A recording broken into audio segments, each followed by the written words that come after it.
Welcome to the Bio War of 2026. Forget everything you knew about generic drugs. Today, the global biosimilar market isn't just growing, it's decoupling. While the world is distracted by AI, these five titans are quietly rewriting the $19.5 billion rules of survival. Think of it as a high-stakes poker game where the copycats have finally decided to own the casino. We've dissected thousands of pages of 2025 annual reports to tell you who's actually eating the steak and who's just fighting over the crumbs. Let's dive into the great paradigm shift. Here is the $19.5 billion elephant in the room.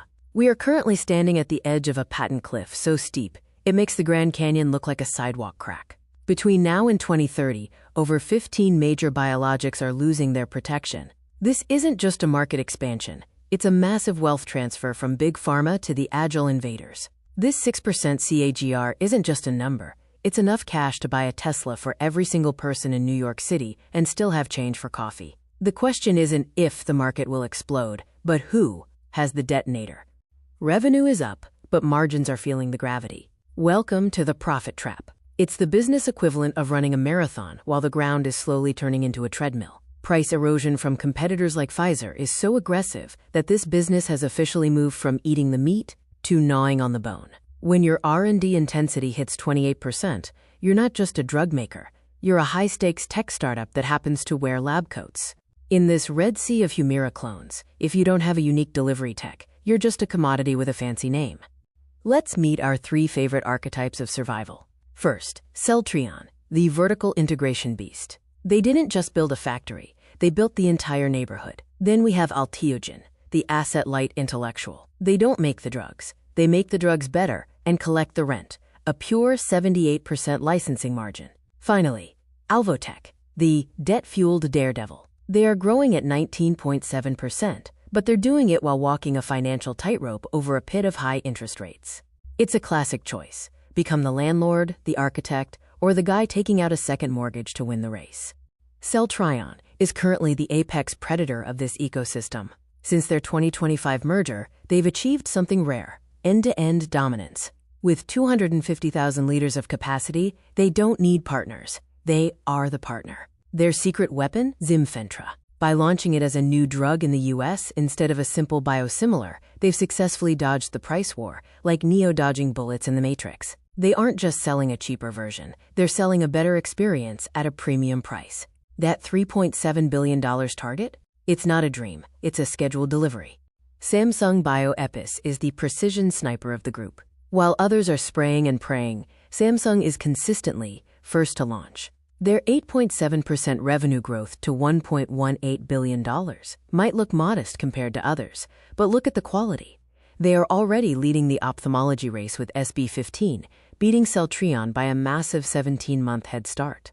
They treat biosimilars like high-end electronics, perfect logistics, zero waste, and a cold calculated entry into high-margin markets. They aren't trying to be the biggest, they're trying to be the most efficient machine in the lab. Now for the financial horror story, Alvotech.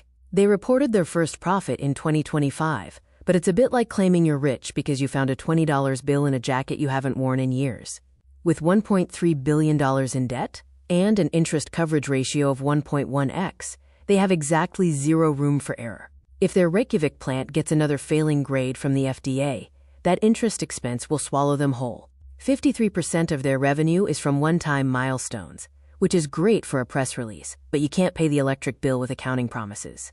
If Celltrion is the factory, Alteogen is the brain for hire. Their Hybrozyme technology is the bio-universal remote.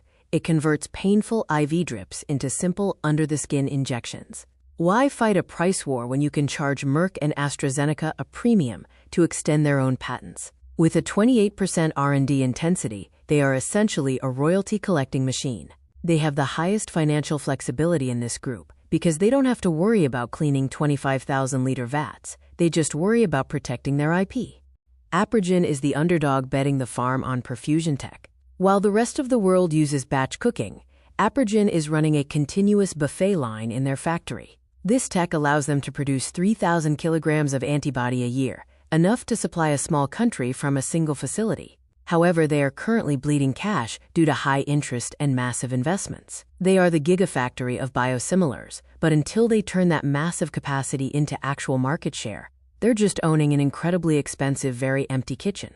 In the US, interchangeability is the golden ticket hidden in the chocolate bar. Without it, you're just another salesman knocking on a doctor's door. With it, the pharmacist can swap the original for your version without asking anyone. It's the ultimate shortcut to the $100 billion retail pharmacy market. For a product like Zymfentra, this certification is the difference between being a niche player and being the default option. It's the only way to bypass the big pharma patent dance and get straight to the cash register. Let's look at the aflibercept rankings race. Samsung Bioepis isn't just winning. They've already finished the race while Celltrion is still tying its shoes. Being 17 months ahead in the US means capturing the first mover rebate contracts that PBMs crave. Alvotech, unfortunately, is still stuck at the starting line with an FDA full response letter. In this game, being late doesn't just mean smaller margins. It means arriving at a party where all the good snacks are already gone and the host is cleaning up. This chart is the scale of power. Celltrion's $2.93 billion revenue isn't just a lead, it's a different zip code. They are making 5x what Alvotech makes and nearly 60x what Aprogen pulls in. Scale in biosimilars is the ultimate moat. It allows you to absorb the price drops that would bankrupt a smaller player. When you have this much revenue, you can afford to fail once or twice. When you're at the bottom of this chart, a single manufacturing glitch is a terminal event. Not all dollars are created equal. Look at Alvotech's revenue quality. It's 53% milestones. That's the financial equivalent of a one-night stand. It's exciting, but you can't build a marriage or a stable stock price on it. Product revenue is the only thing that pays the long-term debt. Unless Alvotech converts those accounting promises into actual product sales in 2026, that $1.3 billion debt load is going to feel a lot heavier. Real wealth is built in the pharmacy, not in the lawyer's office during a settlement. We are exiting the consolidation phase and entering the acceleration era. 2026 is the year the floodgates open. The patent cliff is no longer a theoretical risk for big pharma. It's a present-day reality. We're moving from biosimilars 1.0 inches, simple copies, to biosimilars 2.0, biobetters and ADCs. The companies that survive the next 24 months won't just be drug makers. They will be the new foundation of the global healthcare supply chain. The explosion is coming. Just make sure you're standing behind the titans. Here is your 24-month survival guide. Q1 2026 is the Celltrion baseline, $3.7 billion or bust. By Q3, we'll see if Samsung's lead in Eylea converts into market dominance. And by late 2026, the moment of truth for Alvotech. Can they refinance that mountain of debt? The roadmap is clear, but the terrain is treacherous. This isn't just a timeline. It's a series of filter points that will separate the true titans from the temporary players. Keep your eyes on the milestones, but watch the cash flow. The 2026 bio landscape is moving fast.